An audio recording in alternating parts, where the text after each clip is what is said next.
আপোনালোকে যদি অসমৰ সকলো সংবাদ মাধ্যমক পৰফালুং মুণ্ডন চুনখামৰ কেন্দ্ৰীয় মন্ত্ৰীৰ তৰফৰ পৰা টাংলাই খুবটাং জনাইছোঁ। আজি আপোনালোকক মাতি অনাৰ মুখ্য উদ্দেশ্য হৈছে আমাৰ অহা 5 মাৰ্চত অনুষ্ঠিত হ'বলগীয়া কংচেং দিৱসৰ লগত সংগতি ৰাখি অসমৰ আমাৰ টাই আহোমৰ স্বনামধন্য ব্যক্তি ডক্টৰ নগেন হাজৰিকাদেৱক আমি টাই মহৰু বঁটাৰে 2025 বঁটাৰে আমি সন্মান জনাব বিচাৰিছোঁ। আমি আপোনালোকে জ্ঞাত তেখেতে আহোমৰ চাওলুং চুকাফাই গঢ়ি অহা দ্বিতীয় ৰাজধানী হাবুং উদ্ধাৰকৰ্তা মানচাও নগেন হাজৰিকাদেৱ তেওঁ আপোনাৰ মাগুনা দল উদ্ধাৰ কৰি তেওঁ প্ৰথম বানফি ভাগ তাতেই পাতিছিলে। ঘুগুৱা দল উদ্ধাৰ কৰি তাতেই প্ৰথম প্ৰফিচি ভাগ পাতিছিলে। আনকি গুৱাহাটীতো লাংকুই দেৱ হলত তেওঁ প্ৰথম চাওচেংৰং প্ৰতিষ্ঠা কৰি তেওঁ লাংকুই দেৱক তেওঁ উচৰ্গা কৰিছিলে। আমি এনে এজন আমাৰ টাই আহোমৰ মহান মনীষীক আমি সম্বৰ্ধনা জনাবলৈ পাই আমি আহোম জাতি হিচাপে গৌৰৱান্বিত হৈছোঁ। সেইকাৰণে আমি আগন্তুক অহা 5 মাৰ্চত আমি সদৌ অসম পৰফালুং মুণ্ডন চুনখামৰ তৰফৰ পৰা আমি মানচাও নগেন হাজৰিকাদেৱক টাই আহোম জ্ঞাতি মহীয়ুস বঁটা হিচাপে আমি বঁটা প্ৰদান কৰিব বিচাৰিছোঁ।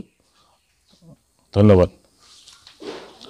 নগাপথাৰ গাঁওবাসীৰ উদ্যোগত অহা 5 মাৰ্চ তাৰিখে ৰাতিপুৱা 9 বজাৰ পৰাই বৰ্ণাঢ্য কাৰ্যসূচীৰে কং উৎসৱ অনুষ্ঠিত কৰা হ'ব। সকলো জ্ঞাতিকে আমি নিমন্ত্ৰণ জনাইছোঁ। এই অনুষ্ঠানৰ লগত আমি অভিধান প্ৰণেতা প্ৰথম অসমৰ অভিধান প্ৰণেতা টেঙাই মোহন ডাঙৰীয়াৰ ওপৰত এখনি বক্তৃতা আলোচনা অনুষ্ঠিত কৰা হ'ব। গতিকে সকলো ৰাইজকে আমি এই অনুষ্ঠানলৈ আমন্ত্ৰণ জনাইছোঁ। অহা 5 মাৰ্চ তাৰিখে উলুপ চাওচেংৰেঙত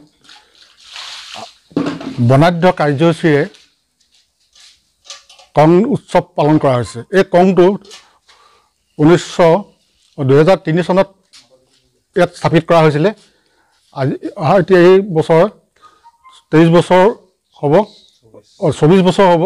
গতিকে আমি 24খন পতাকাৰে উক্ত দিনা বৰ্ণাঢ্য কাৰ্যসূচীৰে কং দিৱস উদযাপন কৰিম। গতিকেলৈ অসমৰ সকলো ৰাইজক এই উৎসৱলৈ নিমন্ত্ৰণ জনাইছোঁ।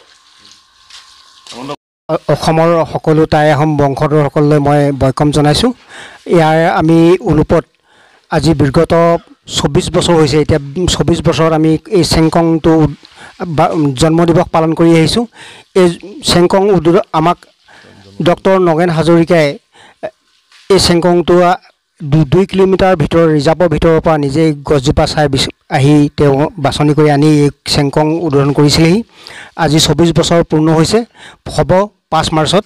আমি সকলোকে ইয়ালৈ এই 5 মাৰ্চত যাতে এই চেংকঙৰ জন্মদিৱসত আহি অংশগ্ৰহণ কৰিবৰ কাৰণে আমন্ত্ৰণ জনাইছোঁ। আৰু আমাৰ সকলো আহোমকে নিজস্বৰ পৰম্পৰাৰে আহি এই চেংকঙৰ লেনদেনৰ বানফিত অংশগ্ৰহণ কৰিব পাৰে মই বিনম্ৰ অনুৰোধ জনালোঁ। অহা 5 মাৰ্চত যি কং উৎসৱ ইয়াত উলুপ চাওচেঙত পতা হ'ব। সকলো অসমবাসীকে ইয়াত নিমন্ত্ৰণ জনোৱা হৈছে।